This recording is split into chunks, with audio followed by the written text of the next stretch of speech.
ऊर्जा ग्लोबल की, और ऊर्जा ग्लोबल जैसे शेयर जो हैं हम जैसे निवेशकों को ऐसा चकित कर देते हैं जब वो उछाले मारता भागता रहता है, तो हमें लगता है कि भैया यही शेयर था। हमने तो टाटा पावर को भूल गए, हम एनटीपीसी को भूल रहे हैं, हम भूल रहे हैं अडानी ग्रुप को भूल रहे हैं, और जिस तरीके से ईवी के क्षेत्र में जो वर्क करती जा रही कंपनी हम उसे भूलते जा रहे हैं। पर हमारे सामने आता है छोटा सा पैनी सा स्टॉक, और जो हमें बहुत जल्दी अमीर बनाने की चीज़ें सोचेगा।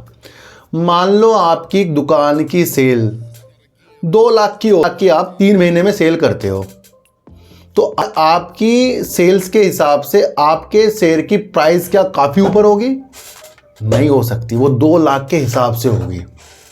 जब इस तरीके से चकित करने वाली चीज़ें हमारे सामने आ जाती हैं, भैया आप यस बैंक को देख लो ना, क्या उसका शेयर आपको 41 में टहलते हुए मिला है? मिला इतने दिनों से आपको कहीं? पर इसका शेयर आपको 41 रुपये में जाते हुए देखने को मिला था। क्यों मिला था? क्योंकि पब्लिक जो है कुछ न्यूज़ को समझती नहीं और एकदम से खरीदने बैठ जाती है, ना उसका फंडामेंटल चेक करती है। देखो सर, आज हम कर रहे हैं ऊर्जा ग्लोबल की बात, और आपको समझना है ऊर्जा ग्लोबल के साथ ज़्यादा शेयरों के साथ नहीं बैठना है, क्योंकि कंपनी कई बार उछाल मारकर इस तरीके से पब्लिक के पैसे नुकसान में जा रहे हैं हमारे। हम क्यों उस स्थितियों में जा रहे हैं कि हमें पहले जब सेल्स देख लें, हम उसका फंडामेंटल चेक कर लें, हम शेयर होल्डिंग पैटर्न देख लें, तो भैया फिर हम क्यों अपने हाथों से अपने पैसों को दांव पर लगा रहे हैं? दूर का ये शेयर हो सकता है, जिस तरीके से ये बैटरी, सोलर और ये ऊर्जा के क्षेत्र पर एक अच्छा खासा ऑपरेटर है, उस वजह से ये कंपनी अपने काम की वजह से दूर की स्थितियों के साथ जब इसे ऑर्डर मिलते जाएंगे तो कुछ अच्छी चीज़ें हो सकती है। कंपनी का अगर मार्केट कैप हम अगर देखें तो 1143 करोड़ रुपए करीब का है। कंपनी का करंट प्राइस जो चल रहा है करीब 21 रुपये 80 पैसे का चल रहा है। कंपनी ने हाई जो लगाया था 41 रुपये 80 पैसे का लगाया था, और कंपनी का लो जो था करीब 7 रुपये 50 पैसे का था। भैया आप समझो कि किसी कंपनी पेनी स्टॉक का शेयर 7 रुपये 50 पैसे से 41 रुपये 80 पैसे पे गया। आज वो 41 रुपये से आधे के भाव में है, 21 रुपये 80 पैसे के। और जिन्होंने 30 में, 35 में, 40 में लिया होगा, वो क्या सोच रहा होगा? वो क्या सोच के लिया? सबसे पहले तो मुझे अब ये चीज़ें बताइए। कंपनी की दिसंबर 2023 की अगर हम सेल्स देखें तो 11 करोड़ 12 लाख की थी, 11 करोड़ 12 लाख की, और कंपनी का प्रॉफिट 94 लाख का है। सेल्स के हिसाब से तो वैल्यू बनेगी प्राइस की, शेयर प्राइस की, या ऑपरेटर की गेम की वजह से वैल्यू देख रहे हैं आप? आपको समझना है, अच्छी अच्छी कंपनी की तरफ दिमाग लगाइए। देखो सर, ये कंपनी बेकार तो नहीं है, क्योंकि प्रॉफिट तो कंपनी कर ही रही है, पर अब एक होता है ना, एक छोटी चीज़ और एक बड़ी चीज़, उस विधि को मैं आपको समझा रहा हूँ। तो अभी भी शेयर प्राइस इसका काफ़ी ऊपर है, और इसका पी रेशो तो इसका देखोगे आप तो 463 पर चल रहा है इसका पी रेशो। अब ऐसे छोटे पेनी स्टॉक का पी रेशो 463 है, जो 41 के भी आपको हवा दिखाकर आ चुका है।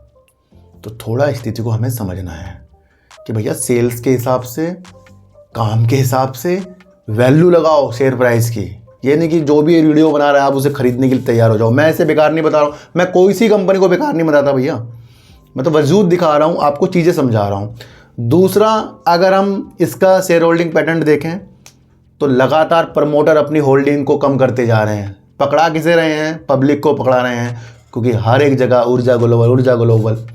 भैया देखो, प्रमोटर इसके अंदर जो करीब है 19.43% के रह गए हैं। एफआईज इसके अंदर करीब 0.06% के हैं, जो कभी कभी अपनी होल्डिंग को बढ़ाते हैं और अगले ही पल जीरो करके जाते हैं। ये मार्च 2024 का मैं आपको डाटा बता रहा हूँ।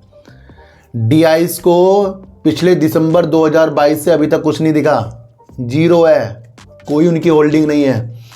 पब्लिक बढ़ती जा रही है, दिसंबर के बाद पब्लिक इतनी बढ़ गई, इसके अंदर करीब 80.49% की हो गई है। भैया ये वो शेयर होते हैं जो छोटे प्राइस में धमाका करके ऊपर जाकर हमें ललचाते हैं। तो मैंने क्या कहा था, लालच से भी हमें बचना है। तो शेयर होल्डिंग पैटर्न देख लो सर, प्रमोटर अपनी होल्डिंग को लगातार कम कर रहे हैं, एफआईज आते हैं फिर निकल जाते हैं। डीआईज को 1 साल से कुछ नहीं दिखा, पब्लिक को बहुत कुछ दिख गया है और पब्लिक इसके अंदर ज़्यादा आ गई है। एक न्यूज़ जो आई थी इसकी जून 2023 में जो निकल कर आई थी, उसने इस शेयर के अंदर पंख लगा दिए थे, और वो था कि भाई एलन मस्क जो हैं यूएस स्थित उनकी कंपनी है टेस्ला, वो बैटरी के निर्माण और आपूर्ति के लिए ऊर्जा ग्लोबल के साथ उसने साझेदारी की है। ये न्यूज़ निकल कर आई थी और ये न्यूज़ को मैंने देखते ही बता दिया था। मैंने कहा भैया संभल के रहो, ये वो चीज़ें नहीं हैं। फिर आपको कब पता लगा? जब दोबारा से अच्छे चैनल पर न्यूज़ आई कि भैया ये वो एलन मस्क नहीं है। उस दिन से इसके अंदर तेज़ी के संकेत थे और उसके बाद फिर ये गिरना शुरू हो गया जब लोगों को पता लगा। ध्यान रखो मेरी एक बात, किसी भी न्यूज़ की पुष्टि होने तक उस पर विशेष ध्यान नहीं देना है, जब तक हो जाए तब देना है उसके अंदर। ऐसे शेयरों, सर मेरी बात बताओ, एलन मस्क इसे देखेगा या टाटा पावर को देखेगा या और अन्य कंपनी को देखेगा या एक्साइड को देखेगा या अमराजा को देखेगा, इसको ऊर्जा ग्लोबल को देखेगा? यहीं से बात का अंदाजा लगाओ कितना बड़ा ब्रांड है टेस्ला। देखो सर, क्यों देखा लोगों ने? टेस्ला पावर जो है गुरुग्राम स्थित के कंपनी है। उसने जब जून 2023 में समझौते किए बैटरी के आपूर्ति के लिए और निर्माण के लिए, किसके साथ? ऊर्जा ग्लोबल के साथ। उसको लोगों ने अलग वे में समझा, लेकिन ऑर्डर तो मिला ही है ना भाई, समझौते तो हुए हैं ना टेस्ला से। लेकिन यहाँ पर एक बड़ी प्रॉब्लम आ गई है। देखो आपको पता है अभी मोदी जी से मिलने के लिए एलन मस्क आने वाले थे। क्यों आने वाले थे? वो अपना रास्ता साफ कर रहे हैं टेस्ला को इंडिया में लॉन्च करने के लिए।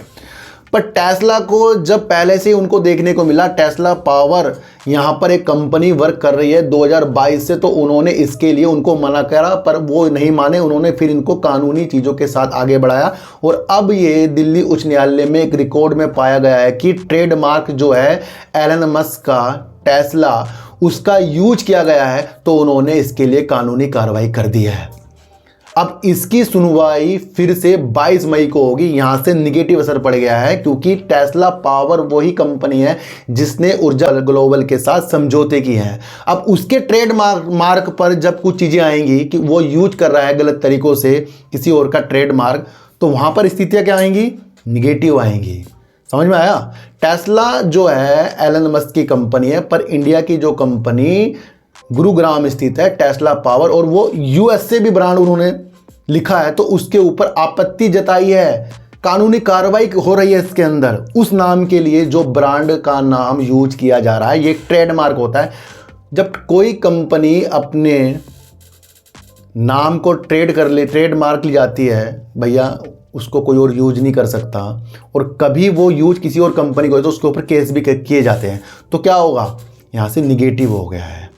अब ये निगेटिव ऊर्जा ग्लोबल पर भी थोड़ा इफेक्ट मेरे हिसाब से डाल सकता है, ना डाले वो अलग बात है, पर ये न्यूज़ तो जुड़ती हुई उससे ही है क्योंकि उसी कंपनी के ऊपर ये चीज़ें हुई हैं जिसने पहले ऊर्जा ग्लोबल के साथ ये चीज़ें की हैं।